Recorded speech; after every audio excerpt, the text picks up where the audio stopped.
Dono hoton mi dogbe mi tonu mi kaka do mi gan lo me fa jen kan fa mi me do mi we de bo mi lo mo mi fon tegbe boro kan hodo e bo hwen do mi ton na yinu kan bo mi no ze ho gode wi kodi bron nati meton bo no mi mako do mo je meton ra pa ton hwe da yo mi no do egbe hon me on mi wa ho go dagbe do poji ato ji mi wa bona yi me ka tun nwe do ya to de ganjie me plon no apaton hwe mi ko yi me ra ho no mi ba gbaje me nu gege ton no mi ro fi me ra ho ra gba mi to sa fi din yo mi adogbe to ya do po me me ra ho mi ton do no mi sia elo mi lo tu se ho ma yo me ra ho mi ton tu se ho ma yo ne bon no ban do pele bon do mi ba gbe din yo mi na do ko do o ato tuntun no do ru tan ho me mi no se ato oui moi yo mina do mi ma gba je meton me gege même yo vo itete lo tun kanji a bo mi ka na do e mi na do je dan ho me to nu ne le khale dan ho me to en to da ho royaume da ho pligidi we de te o fon hun gbe ho mi do fo dernier yo fon hun gbe ho hun gbe fon gbe mi do bo dan men le no do yo hun gbe mo e kana do hun gbe langue initiative ko e na do cabal c'est la cabale. La cabale du temps romain.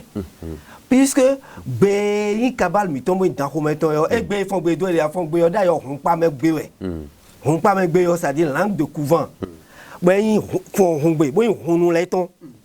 Dio cabale mais au mot de letin mot ko be de letin bo attendre mais ko be ne le cabale égyptienne mais gosi. Et ouais c'est une langue ouest africaine là gégé langue d'origine soudano-égyptienne. Et Égypte est fini de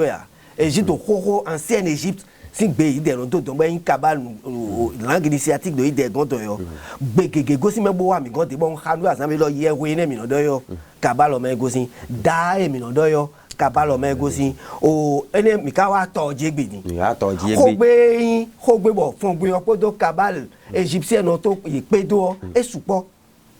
Bo khale don jele nuye zizi nuye dodo e gosi do yo fi ga gosi fi kede cabal égyptien no me kede ka gosi an mi na do ho do ato tutun wa ato mo ino yo ato nuye ato yo mi na le ko yi 5000 ans 5000 ans avant Jésus-Christ même ye me timbo yi aztèque inca bodo o America to me donele o ye deo akota dele boko lo donai bo ye deo akota enele o ye podo mi po wonwe o Amerique du Sud o podo o Afrique occidentale o po ye deo ye sepo ye deo wenele nu eto enele podo o danhome an fie no danhome ayin egbedin o wenele nu civilisation enele ko do pedele bo pedo nu ebo enka le o ye deo no ya toji ye dewe ni wenu blato enkale podo aztèque lepo bon ato e lo tuntu e lo dan ko me dimbo e no blo sacrifice de jibe do yo fi ni pe we yin bo mirador sacré pe we yin be blo bo pe ni jiwe enkale no yi égyptien lo no yi bon e no blo sacrifice c'est de dieu soleil bon e no so gbeto bon eno de ton lo so khle ton no zozo mo be no so khle oui ben sacrifice suprême et mi le ko sacrifice de mi mo le mo Abraham ma lo vitona so ado le be lo e so gbo jo mi lo fini na you gidi donc o ato tuntun nu en boko de eyin o alada ko le we wa bo aje sacrifice eneblodia wele no dide ho même e no blo dan ko ma to e no tun dan ko me o podo dide ho e aztèque le ton podo o inca le ton po mi na mo la no po we bon kanflan o kaaba e lo mek bo lo le bo atomo si sacrifice mo e blo fi o dio ye de ka do evolution bo ya o bo zu do bo do dio le bo yin system bo e bi no le do amomo do de ato nuyi eyin ala da ho le we rewa seulement mi remi na do ala da ho le o yi wa zum bleble di e me mo e no ya toji bo nuyi bo venme sacrifice suprême et nous blonons c'est-à-dire porter faire un sacrifice en direction de Dieu ben il note il dit et nous dada no il dit les mi amon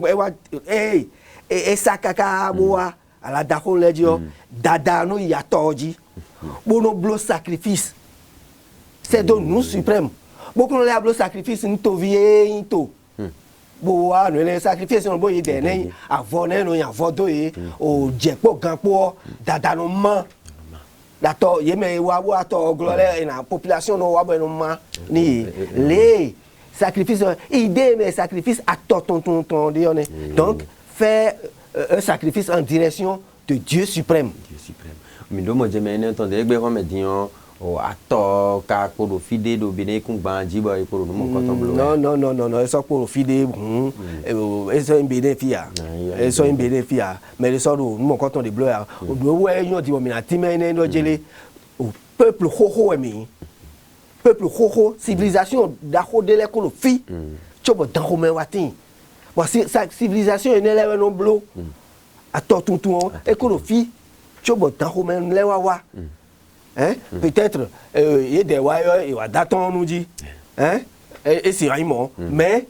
et nous bon et na collé do au dans Romain nous la collé do il voulait dire il va nous sacrifice humain nous beaucoup de filles beaucoup de côté nous filles mais oui la team midene on m'a remettant tous un achomayon au mido mo jamais ton ni mina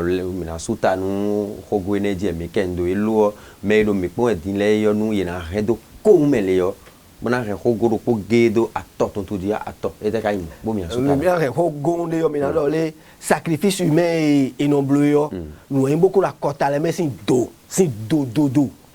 hein ben no yi as no asen pe don de no bleu bon kaji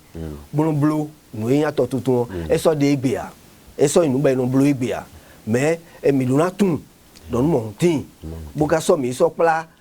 akota ho de lewe ko blo bon mi eti do mi ko akota re le ko eto yi we wa jimi hun to kan o gbe o pon nínú mi ton eso mi lo tun ene hun ene mi don to ba mi na le amon kunje o me de ko de o chobo do da ho me wenen ton e blo voilà o ena chenu me da ho mi ton to se a ho mayon kaka mi do mo jeme ato sinu ton mi lo mo mi ka do mo jeme ton dime ena chenu mi kaka bondo kwede fonu mi na le wa ho go dagbe de fo chinu mi ena chenu mi